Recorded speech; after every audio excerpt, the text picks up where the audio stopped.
Sahara adalah sebuah gurun pasir yang terletak di Afrika Utara. Gurun ini merupakan salah satu gurun terpanas di dunia dan dianggap sebagai gurun terbesar ketiga setelah Antartika dan Arktik Utara. Luas gurun Sahara diperkirakan mencapai 9.200.000 km persegi, yang dimana ukurannya hampir sama dengan negara Amerika dan Cina.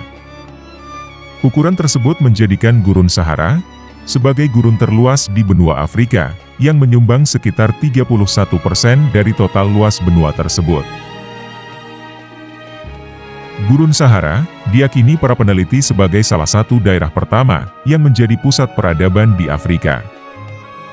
Hal ini diketahui dari beberapa lukisan kuno yang ditemukan di beberapa gua di Gurun Sahara. Salah satunya adalah lukisan yang memuat gambar hewan yang jarang ditemukan di wilayah tersebut. Lukisan kuno tersebut menjadi bukti bahwa Gurun Sahara dulunya adalah sebuah sabana hijau yang ditinggali oleh berbagai macam makhluk hidup. Barulah pada abad ketiga sebelum Masehi, Gurun Sahara mengalami perubahan iklim yang membuat sabana hijau tersebut berubah menjadi gersang dan sudah tidak layak lagi untuk dihuni oleh makhluk hidup.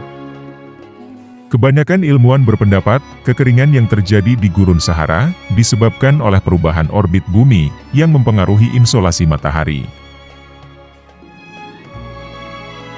Gurun Sahara memiliki bentang alam yang beragam. Namun yang paling terkenal adalah hamparan bukit pasir tandus yang sering digambarkan di berbagai film layar lebar. Hamparan bukit pasir yang ada di Gurun Sahara, tingginya bisa mencapai 183 meter dan menutupi sekitar 25% dari seluruh gurun. Ciri topografi lainnya meliputi dataran tinggi, dataran berpasir, dataran garam, cekungan dan pegunungan. Meskipun kondisi Gurun Sahara sangat keras dan gersang, akan tetapi gurun ini memiliki dua sungai utama, yaitu Sungai Nil dan Sungai Niger. Gurun tandus ini juga memiliki 20 danau musiman dan akuifer besar, yang menjadi sumber air utama bagi 90 oasis, yang ada di padang pasir. Selain itu, Gurun Sahara merupakan rumah bagi berbagai macam spesies hewan dan tumbuhan. Setidaknya ada sekitar 500 spesies tumbuhan, 70 spesies mamalia, 90 spesies burung, 100 spesies reptil, serta berbagai jenis serangga seperti laba-laba, kalajengking, dan serangga kecil lainnya yang hidup di Gurun Sahara. Salah satu hewan paling populer di Gurun Sahara adalah unta. Unta merupakan hewan mamalia berkaki panjang dengan 2 punuk di punggungnya. Meski hewan ini sangat populer di Gurun Sahara, akan tetapi, nenek moyang mereka diperkirakan berasal dari Amerika Utara. Unta juga sering disebut sebagai kapal gurun, karena mereka mampu hidup dan beradaptasi di lingkungan Gurun Sahara, yang tandus dan gersang. Punuk di punggung unta, merupakan tempat penyimpanan lemak yang dapat dimanfaatkan untuk menyediakan energi dan air. Kemampuan ini memungkinkan mereka untuk berpuasa selama berbulan-bulan tanpa makan dan minum. Selain unta, terdapat juga mamalia lain yang menghuni Gurun Sahara seperti cheetah, karakal, rubah gurun, dan anjing liar. Gurun ini juga dihuni berbagai reptil dan serangga kecil, seperti laba-laba, ular, kadal, kalajengking, bahkan buaya.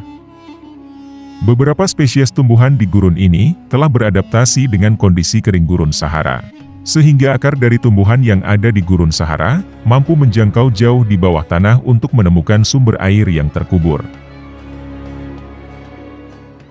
Kata Sahara berasal dari kata benda Arab, ahra atau sahra, yang berarti gurun.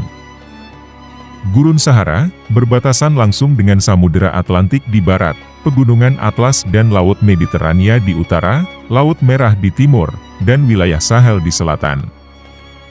Gurun Sahara merupakan bagian dari beberapa negara berbeda, di antaranya ialah Aljazair, Chad, Mesir, Libya, Mali, Mauritania, Maroko, Nigeria, Sudan, dan Tunisia. Gurun Sahara telah tumbuh hampir 10% sejak tahun 1920. Jumlah ini kemungkinan akan terus tumbuh dengan kecepatan yang sebanding hingga tahun 2050. Diperkirakan, sepertiga perluasan gurun disebabkan oleh perubahan iklim yang disebabkan oleh manusia. Oleh karena itu, salah satu solusi untuk mengurangi dampak perubahan iklim tersebut adalah dengan memasang pembangkit listrik tenaga angin dan tenaga surya dalam jumlah yang besar di Gurun Sahara. Pembangkit listrik tenaga angin akan menyediakan energi bersih dan dapat mengurangi jumlah gas rumah kaca yang masuk ke atmosfer sehingga meningkatkan curah hujan di sekitarnya. Simulasi ini menunjukkan bahwa pembangkit listrik tenaga angin akan 2 kali lebih banyak menerima curah hujan, sehingga menghasilkan sekitar 20% lebih banyak vegetasi.